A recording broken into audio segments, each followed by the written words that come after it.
அரசியல் விமர்சகர் திரு கலை அவரிடம் பேசுவோம். இணைப்பில் வந்தமைக்கு மிக்க நன்றி திரு கலை. என்னதான் திரு எடப்பாடி பழனிசாமி அவர்களை 3 சட்டமன்ற உறுப்பினர்கள் போய் சந்திச்சிருக்கிறாங்க அப்படின்னாலுமே கூட பாட்டாளி மக்கள் கட்சியினுடைய முக்கிய அதிகார மையத்தில் இருக்கக்கூடிய தலைமை இடத்துல இருக்கக்கூடியவர்கள், இந்த நிர்வாகிகள் இந்த சந்திப்பில் இடம் பெறல அப்படிங்கும்போது இது உறுதி செய்யப்படும்னு நம்ம எதிர்பார்க்கலாமா? அடுத்த கட்டத்தை நோக்கி நகரும்னு எதிர்பார்க்கலாமா? உங்களுடைய பார்வை என்ன? இது ஜஸ்ட் பிரிலூட், ஒரு முன்னோட்டம் பாக்குறாங்க, அவ்வளவுதான்.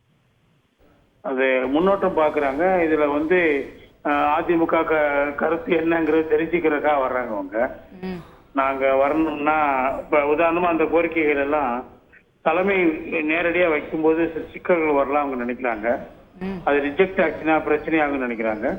ஸோ அவங்ககிட்ட இருக்கக்கூடிய 2ஆம் கட்ட தலைவர்கள், ஆனா அவங்களும் எம்எல்ஏக்கள் தான் 3 பேரும் நினைக்கிறேன், அவங்கள அனுப்பிச்சிருக்கிறாங்க. அப்ப அது அதிகாரப்பூர்வமா தானே அனுப்பிச்சிருக்க முடியும். 3 பேர் என்ன, அவங்க ஒன்றும் அதிமுக இணைவதற்காக போலியே.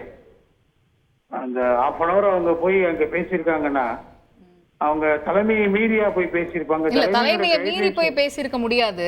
ஆனா இப்ப தலைவர் அன்புமணி ராமதாஸ் இருக்கிறாரு, இன்னொன்னு சிறப்பு தலைவர் திரு ஜி.கே. மணி அவர்கள் இருக்கிறாங்க. அவங்கள யாராவது போறாங்க அப்படிங்கும் போது இது உறுதிப்படுத்துறாங்க, அடுத்த கட்டத்தை நோக்கி நகருது அப்படின்னு பார்க்கலாம்.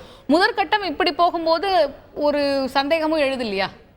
ஆமா, நிச்சயமா. இல்ல, இது ஒரு பினல்டி இதுல இல்ல. இது ஒரு ஆரம்ப கட்டம். அவங்க ஒரு முன்னெச்சரிக்கையா இதை ஃபர்ஸ்ட் ஃபேஸா இதை நடத்துறாங்க. அது அதிமுக தலைமையினுடைய ரெஸ்பான்ஸ் என்னன்னு பாக்குறாங்க.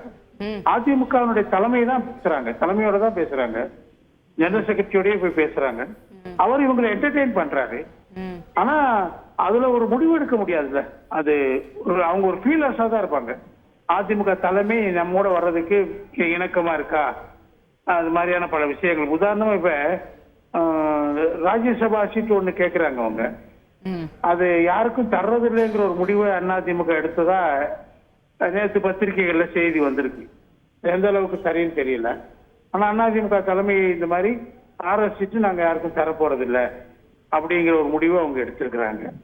சோ அதன் அடிப்படையில அவங்க போய் ஒரு வெள்ளோட்டமா பார்த்திருக்கலாம், நீங்க 6 சீட்டு தருவீங்களா, எத்தனை சீட்டு தருவீங்க நாங்க வந்தா, அப்படிங்கிற மாதிரியான ஒரு ஆரம்ப கட்ட பேச்சுவார்த்தைய அவங்க ஒரு 2ஆம் கட்ட தலைவர்கள் அனுப்பிச்சு பார்த்திருக்காங்க.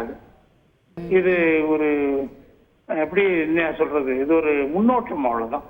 இல்ல, நேராவே திரு எடப்பாடி பழனிசாமி அவர்களை போய் சந்திக்கிறாங்க அப்படிங்கும் பொழுதும் 2 பக்கமும் யோசிக்க வேண்டியதாக இருக்கிறது. இந்த சந்திப்பு அதே மாதிரி அதிமுகவை சேர்ந்திருக்கக்கூடிய 2ஆம் கட்ட தலைவர்கள் இல்லாம திரு எடப்பாடி பழனிசாமி அவர்களே நேரடியா போய் சந்திச்சிருக்காங்க அப்படிங்கும் போது ஏன் இது அடுத்த கட்டமா நகரக்கூடாது அப்படிங்கிற ஒரு கேள்வி எழுது. அட் த சேம் டைம் ஏன் இந்த பக்கத்துல இருந்து முதற்கட்ட தலைவர்கள் போய் சந்திக்கல அப்படிங்கும் பொழுது இதுல என்ன இருக்கும் அப்படிங்கிற ஒரு சந்தேகமும் எழுது.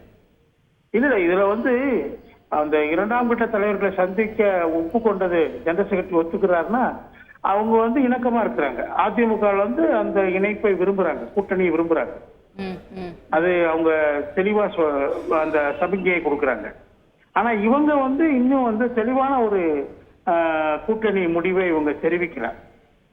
பாமகல அதுல ஒரு அத ஆரம்ப கட்டத்துல அதிமுக தலைமை என்ன நினைக்குதுங்கிறத புரிந்து கொள்வதற்காக ஒரு 3 பேர் அனுப்புறாங்க. ஒரு தூதுக்குழு மாதிரி தான் அவங்க போறாங்க. They cannot decide anything. அதனால திரும்ப அவங்க கொடுக்கக்கூடிய தகவலின் அடிப்படையில இவங்க போகலாம். அவங்க இன்ஃபேக்ட் அவங்க பாஜகவோடய பேசிட்டு இருக்கதா தகவல்கள் வந்துட்டு இருக்குது. அதையும் பெரிய தலைவர்கள் போய் பேசினதா தெரியல. அது எந்த மட்டத்தில் நடக்குதுன்னு தெரியல. சோ பல மட்டங்கள்ல இத நகர்த்துறாங்க, காய நகர்த்துறாங்க. எனியோ பாமக அதிமுக இணைவதற்கான ஒரு சாத்தியக்கூறுகள் இருக்கு என்பதுதான் இது காட்டுது. நான் அப்படிதான் நினைக்கிறேன்.